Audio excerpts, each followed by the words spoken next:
दिल्ली में चल रहे विरोध प्रदर्शनों के बीच केंद्र सरकार ने एक बड़ा फैसला लिया है।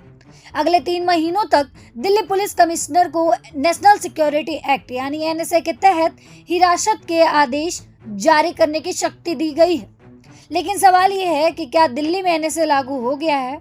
क्या अब प्रदर्शनकारी पर एनएसए लगेगा? और आखिर सरकार ने ये फैसला अभी क्यों लिया?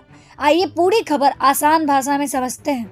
दरअसल 15 जुलाई 2026 की एक अधिसूचना जिसे अब सार्वजनिक किया गया है, उसके मुताबिक दिल्ली के उपराज्यपाल ने एनएसए 1980 की धारा 3 के तहत 19 जुलाई से 18 जुलाई 2026 तक दिल्ली पुलिस कमिश्नर को प्रिवेंटिव डिटेंशन यानी एहतियाती हिरासत के आदेश जारी करने की शक्ति सौंप दी है। इसका मतलब यह नहीं है कि पूरे दिल्ली में एनएसए अपने आप ही लागू हो गया है। इसका मतलब ये है कि यदि किसी व्यक्ति की गतिविधियां राष्ट्रीय सुरक्षा, सार्वजनिक व्यवस्था या आवश्यक सेवा के लिए गंभीर खतरा मानी जाती है, तो निर्धारित कानून प्रक्रिया के तहत दिल्ली पुलिस कमिश्नर हिरासत का आदेश जारी कर सकते हैं। यह फैसला ऐसे समय में आया है जब दिल्ली में सीजेपी के विरोध प्रदर्शन के दौरान हिंसा की घटनाएं सामने आई है।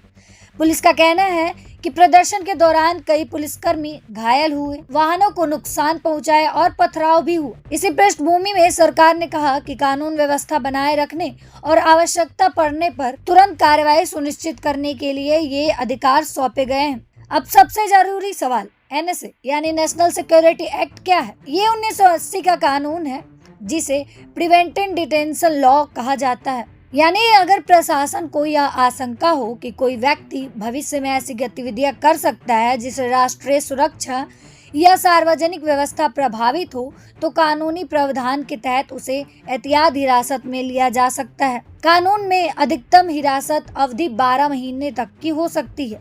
हालांकि इसके लिए अलग अलग कानूनी प्रक्रियाएं और समीक्षा व्यवस्था भी मौजूद है। इस फैसले को लेकर विपक्षी दल और कई नागरिक अधिकार समूह सवाल उठा रहे हैं।